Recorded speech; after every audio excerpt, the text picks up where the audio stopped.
This conference will now be recorded. Okay, welcome everybody to the July 6, 2003 OCP Embodied Carbon Modeling workstream. So let me figure out how to share my screen.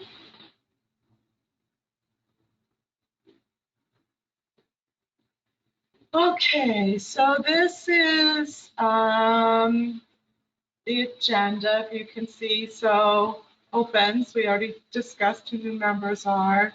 I'm still asking for help. If anybody is a whiz with Google Docs, please reach out to me. I'm Deb Bernstein with Intel offline to help with adding numbers and linking to figures, etc. This is a big open we haven't been able to resolve. The next point was the approval process for the white paper. I don't know if anybody who's here has any thoughts on this or any information, but let me just put the floor open and see what people have to say.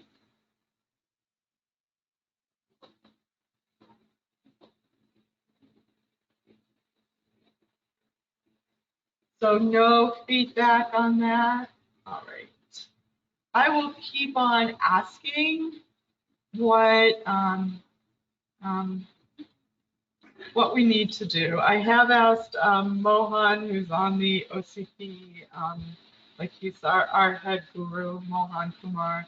I haven't heard back from him yet. But I was just, if we have anything in particular that we wanted to put as a gate for ourselves, as certain people we would want to make sure read it first or whatever, feel free to send me email. And I'll make sure that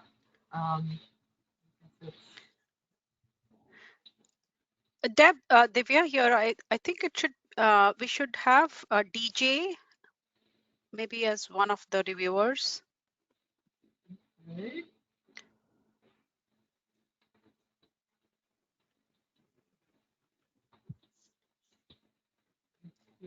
I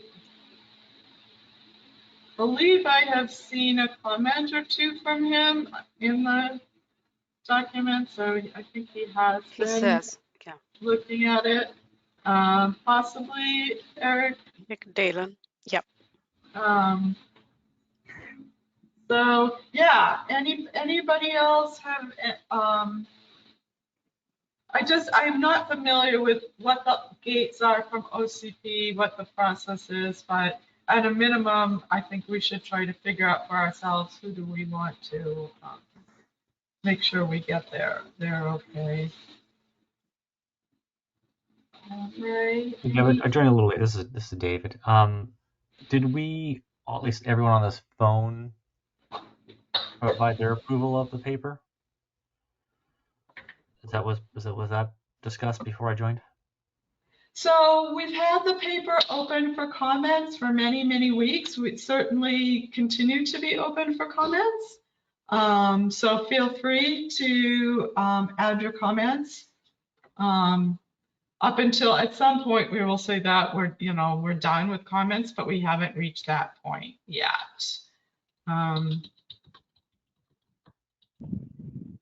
So right now, I guess the question is who's next to approve or close out the white paper, right? You're saying as far as resolving comments? Well, sorry, just to go back on something. Sorry, you were talking about getting approvals, right? So I was just curious if there's, because theoretically everyone on the phone should say, yeah, I don't have no more comments to make, right? I'm happy with it.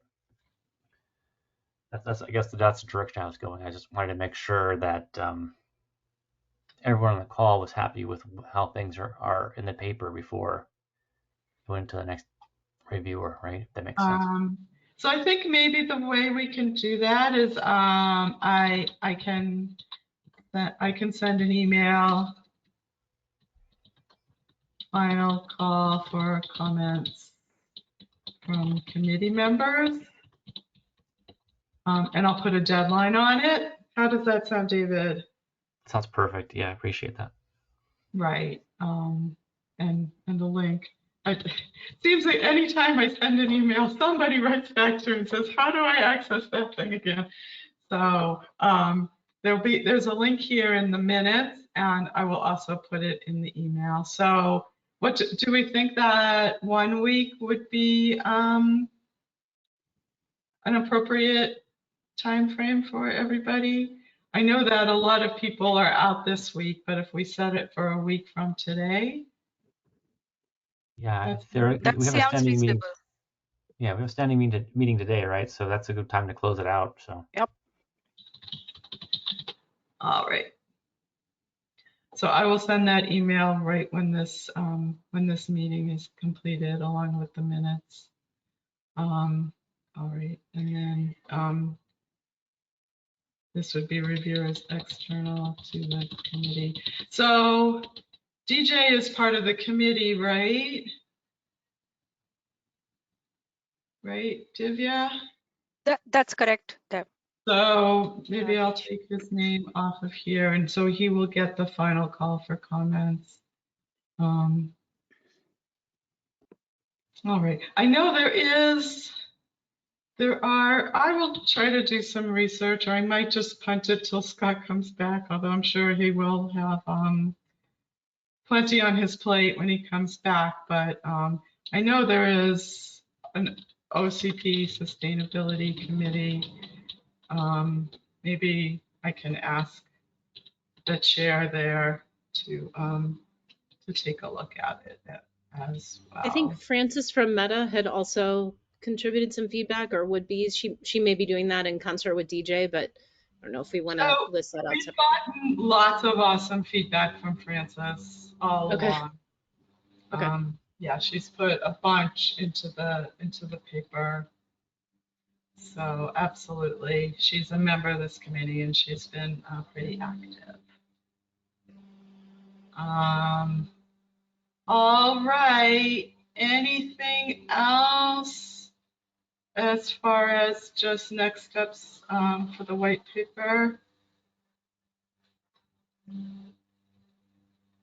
Okay, the next open that I had is that the ISSB recently, end of last month, released their climate-related disclosure standard. So I have been spending some time reading through that. Happily for us, they hew very close to the greenhouse gas protocol. And the scopes there, et cetera. So I don't think we'll need to make major changes based on trying to be aligned with this new standard. So that's sort of like an FYI for everybody. I will Deb, read it a little bit. could you put a link to that because I'm That's, not aware of that, and that's also right here. So I will send out the minutes perfect. as well as you can always access the minutes through the OCP website, Sure, right? sure. And so Yeah. it's right here. Got it. And do they have a sort of any guidelines, or have they I mean, from what you have seen, added stuff on the time granularity by any chance? Can you define what you mean by time granularity? You mean As in, report when yeah, the reporting. For reporting, is it like an annual or biannual it's or? annual? I was actually just asking ChatGPT, before this. I don't know. It looks like, I don't know if you guys can see it. I Yeah, we can't. can see. But it said, starting after 1st of January, I think it's 2024. Mm-hmm. So just a quick overview is that this is disclosures to the financial community, so potential investors to your company, investors in your company, other financial stakeholders, et cetera. It's an international set of disclosures. et cetera. And CDP, which I think a lot of us report through CDP as well, has said that they are going to alter their questionnaire to make sure their questionnaire is completely aligned with this ISSB disclosure standard. And like I said, it already follows the greenhouse gas protocol. And also, if you're familiar with Task Force for Climate Disclosures, I can never get I'm sorry, Task Force for Climate Related Financial Disclosures, You got it, Deb. CFD. ISSB basically took that as their starting point. So it's much more, you know, it's not like somebody went to the drawing board and invented something new. So that's real. I think that's really good news. That's, you know, the fact that it will be, you know, a financial reporting requirement, I think is going to move everything along much faster, and, you know, and that's all goodness. And so yeah, so that's the story on that. Let me just ask, do we have any other opens?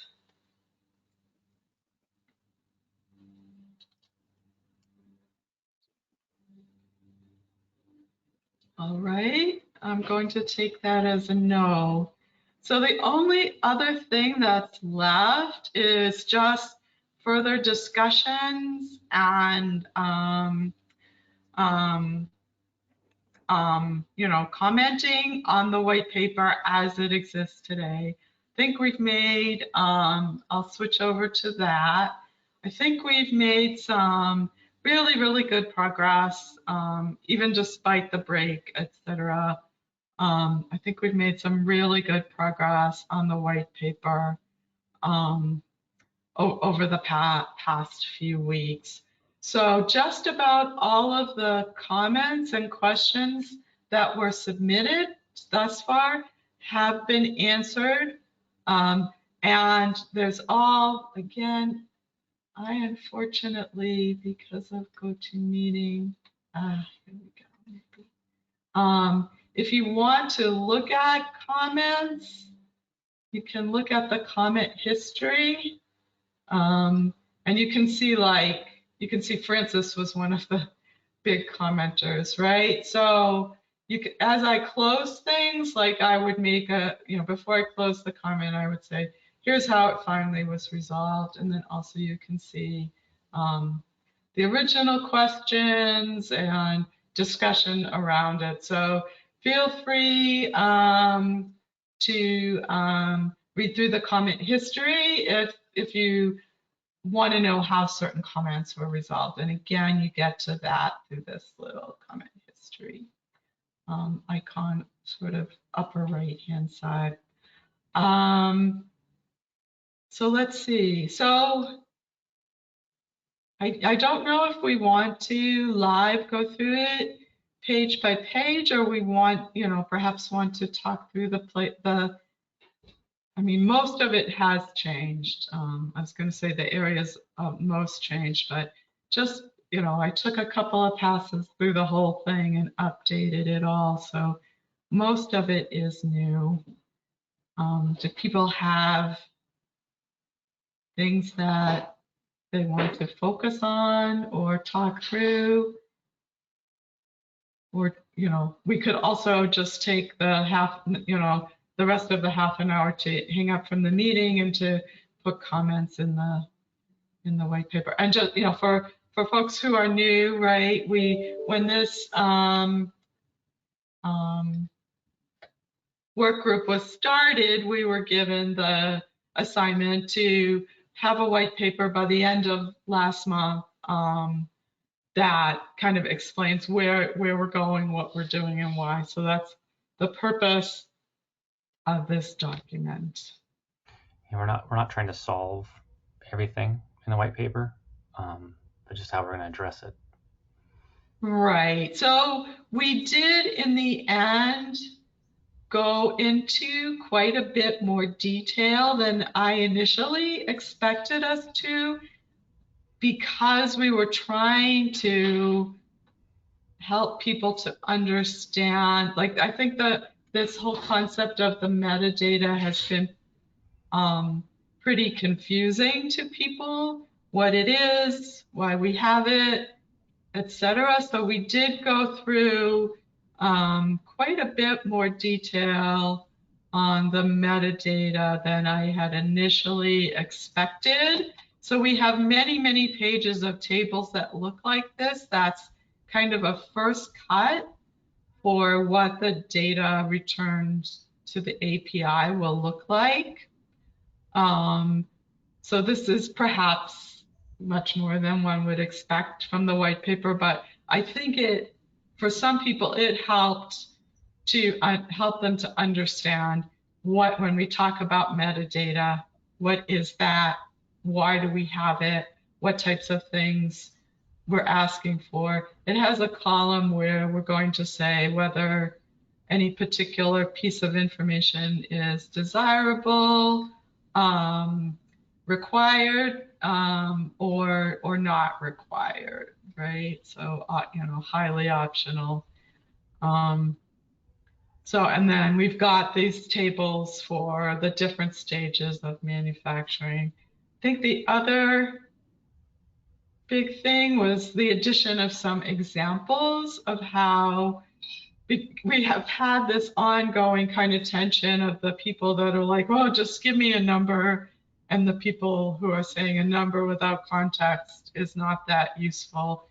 But this does, we give a couple of examples of how to work through the metadata. If you just want a number, either be it a location-based carbon number or a market-based carbon number, how you would work through the metadata to get that number. So that's a pretty recent addition, is the these two different examples here. Yeah. Did that answer your question at all, David? It's more, I think, in summary, it's much more detailed than I think we expected. I think we thought we were, I think that now we're 90% done, and the time it took us to get from 75% done to 90% done was a lot of weeks. Yeah, I wasn't expecting that much information on the metadata because I thought there was going to be more discussion on that, but Right, this is not locked and loaded by any means. It's a starting point. It's not the final by any means, but with just like, well, I think when you and I last talked, right, we had this picture here. I guess another thing that has changed is we used to just everywhere talk about scope 1, scope 2, and a lot of people thought that was super confusing. So we added this prepending of the which scope 1 and which scope 2 and which scope 3. okay. But yeah, we had this picture, and then I don't remember if you and I went through. I had in a presentation just sort of, here's some stuff that could be in the metadata. For the most part, it was confusing to people, so that is why in the end we went and actually kind of tried to take the starting point from the PowerPoint and just kind of do it out much in a much more clear format. And so I would say that we're not committing to this exact metadata as part of this release. It's a starting point for metadata. Right. I think that's particular. That would be a good point. Let me try to capture that in the minute. Right. I think to your point, I think we just need to make sure that the white paper explains that it's not the final. No, this is not the final draft, right? This is just a draft in revision, right? This is the proposal. I don't know. I'm not sure what the correct word is, but this is the proposed based on how we kind of discussed the white paper. Yeah. Yeah, I'll make sure. I'll make sure to make that comment.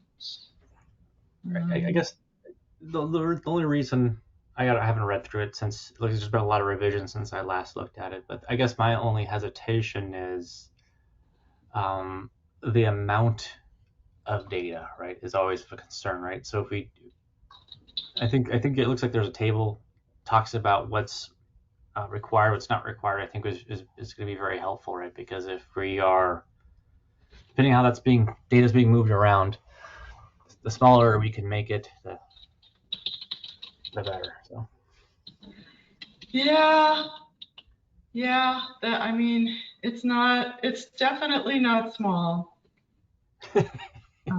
at this point.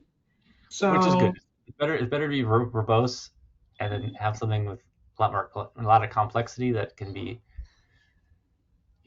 drilled down a little bit instead of them starting with zero. So this is actually kind of nice to have this much detail. It's not don't yeah. I'm not trying to say this is bad. I'm just saying it's kind of nice. It's really nice to have all this detail. Just got to work through it now. yeah, I would show that places where it would be a lot of words, like for example, a legal disclaimer. The expectation is that it's a string that's a pointer to. I probably should say that here.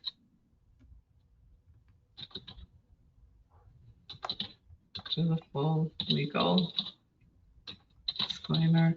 And similarly, like when there is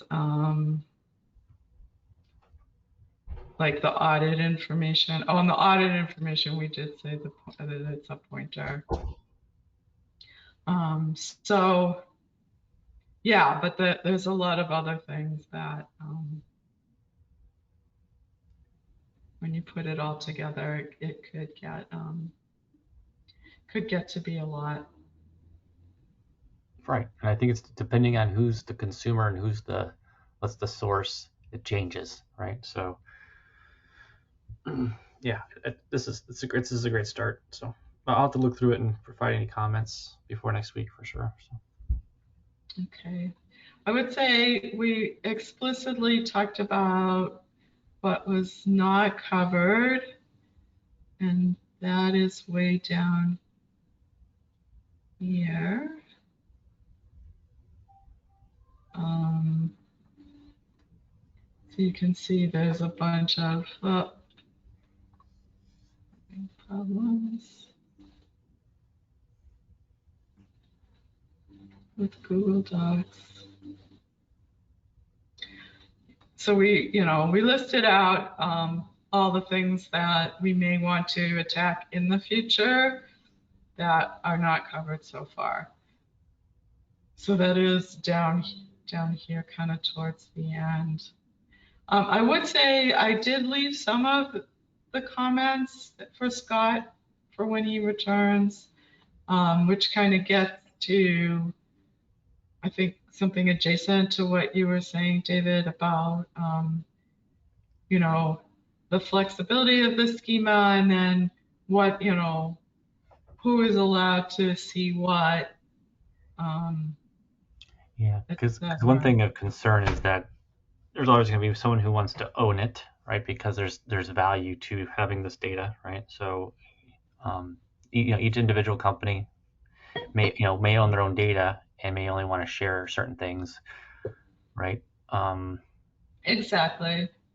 But let's say if there's manufacturers sharing things, there's certain things that manufacturer should be sending along with their product to help preload, the data. So I think I'm going too depth. I think you're pretty aware of what this conversation was, but I just got to read through it again and see if there's any concerns. But I think you guys did a wonderful job. So I just got to read through it again and provide any input I can find.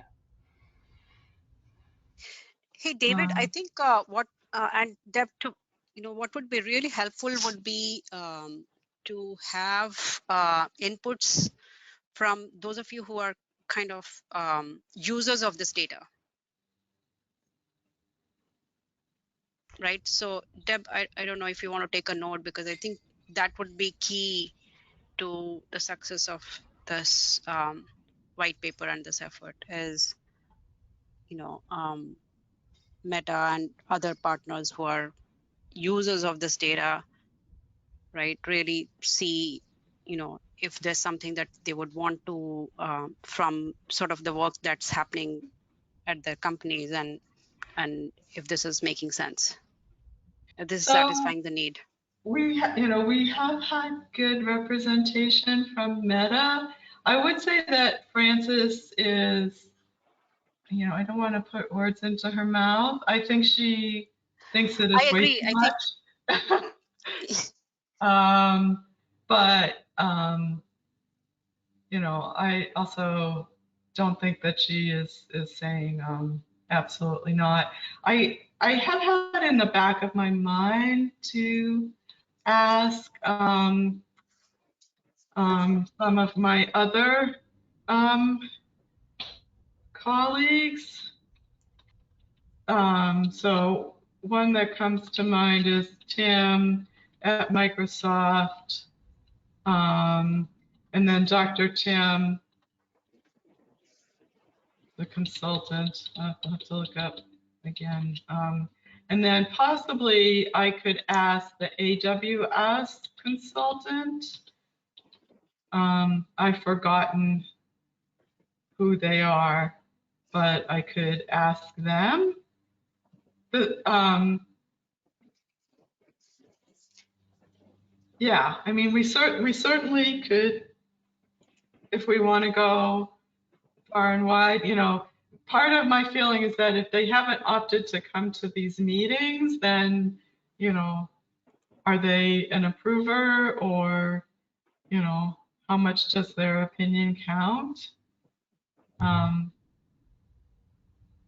don't know. And I think also, I'll show, Yujing and I have spoken a few times, but I will show it to Yujing if I can spell his Yeah, I name. was also thinking, Deb, of our academic, participants on this working group. Yeah, Right? I mean, they've Yeah. gotten the request to review many times, right? So do you think we Yep. need to give people a private invitation, or? Yeah, no, I mean, I hopefully they're all on this mailing list. So I think if you put a deadline, right, I think that should be. You know what I'm thinking? Where did I say? So mostly I just do a reply to the meeting invite I have, but instead I'll use the OCP official communication channel. Yeah, So, I think that sounds like a better idea, just to make sure that everyone is yeah, getting these. that's a great point. I have one last question, Deb. So there's a lot of detail, right, in the doc. So was there ever discussion about withholding that until the final deliverable? Like take it out of the white paper and actually put it in the final deliverable at the end of the year? No, And just have a portion of it in the white paper? no, we have never talked about that. Like I said, that was my initial plan. But then, so many questions and confusions and et cetera. And Scott had asked me to maybe take the tables as they were in the PowerPoint and put them in but those were very rough cuts. So instead I typed in the tables more formally. So I guess this is the big question.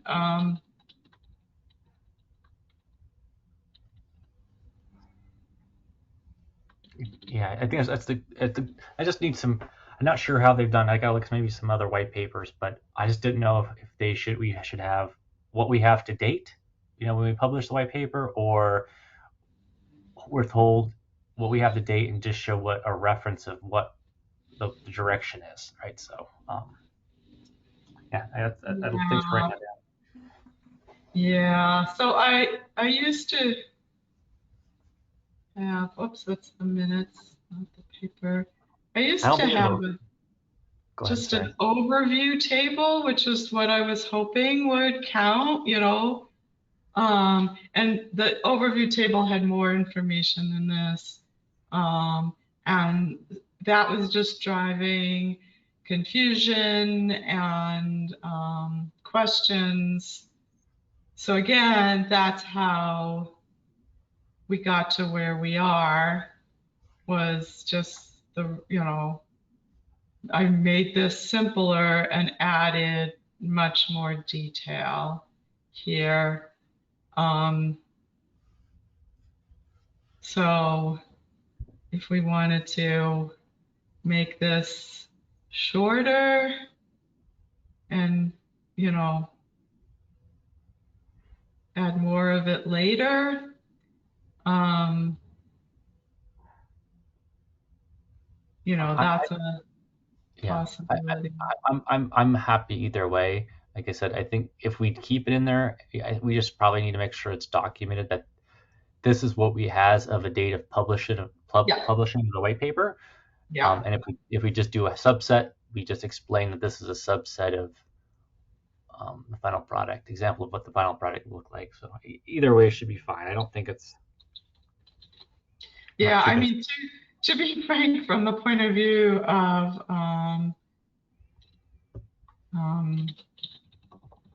my time, um, you know, I personally would not prefer not to subset. I would say either we delete it all or keep it all. Um, Yeah, just, you know, like I said, from my effort point of view.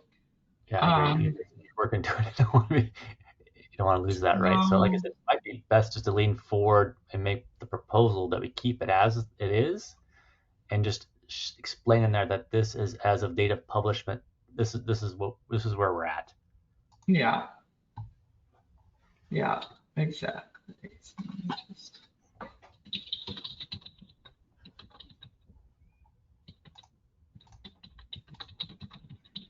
all right. Yeah. So I captured all of that.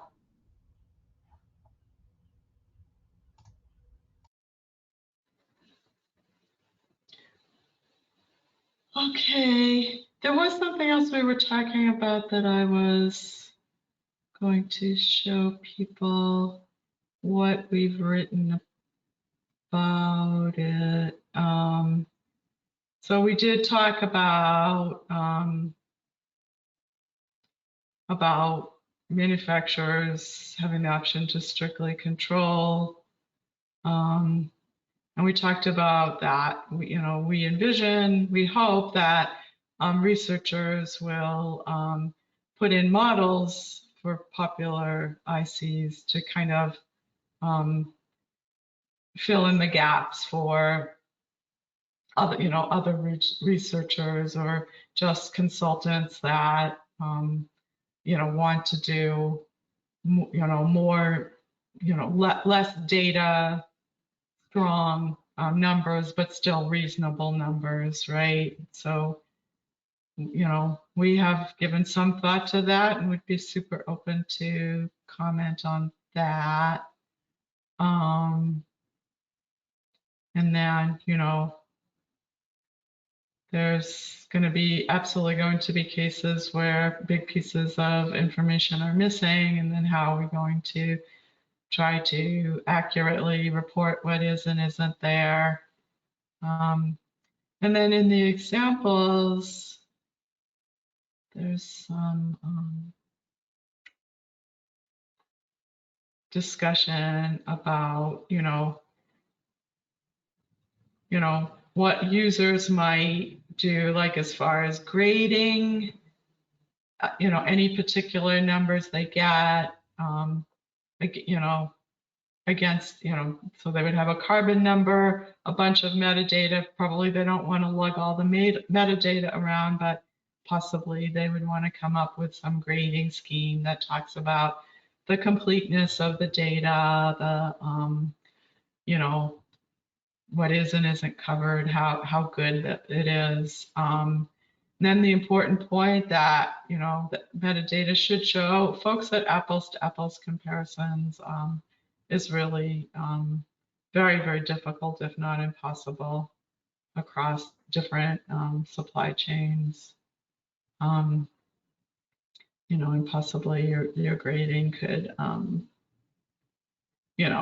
take that into account. So when you have a number, you have a carbon number of X for a given chip, and you've graded it as on a scale of 1 to 100 as a 50, and then you have a number Y for another chip, but you grade that much higher because there's much more coverage of the supply chain and much more detailed information is shared. You would kind of know I have one medium quality number and one high quality number, et cetera. And then again, we would really hope for statistical models to for individuals that can't obtain the real corporate level models.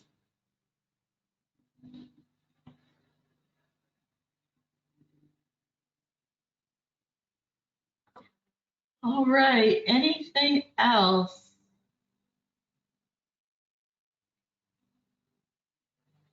So let's take the 10 minutes back, and I will go right now and send that email of the minutes and the last call for review. Okie doke. Thank you. All right, so we will talk next week. Thank you, everyone. Thank you. Thank you. Bye.